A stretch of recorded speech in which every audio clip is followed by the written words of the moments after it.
এখন সে আরব ভূমির মধ্যে আবুধাবিতে যেই প্রলয়ঙ্করী বন্যা হয়েছে, সেই প্রলয়ঙ্করী বন্যায় এত সৌন্দর্যের এয়ারপোর্ট কি হয়ে গেল? বন্যায় লন্ডভন্ড হয়ে গেল। করেছেন কে? কেন করেছেন? কি কারণে করেছেন? যেখানে আরবদের আরব দেশের মধ্যে অবাধে চলাফেরা মুশরিকদের জন্য, হিন্দুদের জন্য হারাম করে দেওয়া হয়েছে, সেই আরব ভূমির মধ্যে আরব শেখেরা, আরবের রাষ্ট্রপতি, আবুধাবির রাষ্ট্রপতি, সে হিন্দু না মুসলমান? কথা কয় না? হিন্দু না মুসলমান? ওই মুসলমান যদি মন্দির উদ্বোধন করে, সেখানে আল্লাহর গজব কি আসবে না রহমত আসবে? আল্লাহ, সে আল্লাহ এখন আছে না নাই? সে আল্লাহ, সে এটাকে রহমত দিয়েছেন না গজব দিয়েছেন? যেই দিনই মন্দির উদ্বোধন হয়েছে, ওই দিন বিকেলে কি হয়েছে? ওই দিনে কি হয়েছে?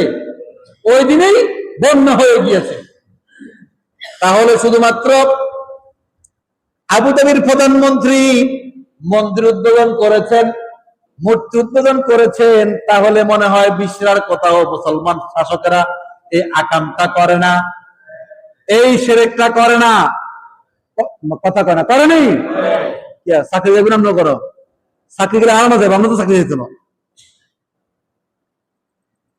তাহলে ঘরের প্রধান যদি চোর হয়, মুশরিক হয়, বেঈমান হয়, এই ঘরের যদি নিচু স্তরের লোকগুলা, সাধারণ পাবলিক যদি ইমানদার হয়, তখন আল্লাহর পক্ষ থেকে রহমত আসে না, গজব নাজিল হয়। ঠিক কিনা? কারণ ঘরের প্রধান যদি মুশরিক হয়, কাফের হয়, বেঈমান হয়, তার সন্তানগুলো একেবারে 100% ইমানদার হয় না। ঠিক কিনা? ওই ঘরের ছেলে মেয়েগুলাও তারা নেকি শয়তান হয়। কি শয়তান? নেকি শয়তান। কি শয়তান? নেকি শয়তান। কিছু অংশে মানে আল্লাহ, কিছু অংশে মানে আল্লাহ রাব্বুল বলছেন, এই নেকি শয়তানের জন্য কিয়ামতের ময়দানে কোনো পুরস্কার নাই। পুরস্কার রয়েছে শুধুমাত্র ওয়াল আকিবাতুল লিল মুত্তাকিন, যারা আল্লাহকে সর্বাবস্থায় ভয় করে তাদের জন্যই পুরস্কার। সুবহানাল্লাহ। তো বললাম ভাই, যে দেশের মুসলমান প্রধান দেশে, আমরা বলি, কথার কথা বলি, 85% লোক মুসলমান বাংলাদেশে, এ দেশে ঢাকা বিশ্ববিদ্যালয়ের মতন বিদ্যালয়ের মধ্যে ইফতার মাহফিলে বাধা, তারাবির নামাজে বাধা, কোরআন শিক্ষার আসরে কি বাধা, এরপরে সেখানে কোনো মাজলিস, দিনই কোনো মাজলিস করা যায় না, সেখানে কি বাধা। যেখানে শিক্ষক, ভাইস চ্যান্সেলর এবং যিনি চ্যান্সেলর, যিনি রাষ্ট্রপতি চ্যান্সেলর থাকেন বিশ্ববিদ্যালয়ে, সবগুলো হচ্ছে মুশরিকদের প্রেতাত্মা, ওদের বংশধর, ওদের আওলাদ।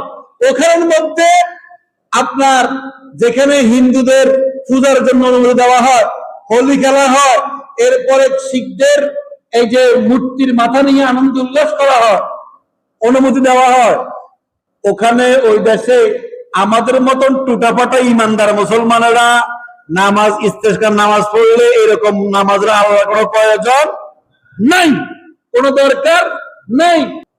তাহলে বলুন, যে মুসলমান ঘরের মধ্যে আজান দেয়, নামাজ পড়ে, আবার নর্তকের নাচ চলে, মুশরিকদের কারুকার্যগুলো চলে, কারবার চলে, সেই ঘরের মধ্যে রহমত আসবে না গজব আসবে?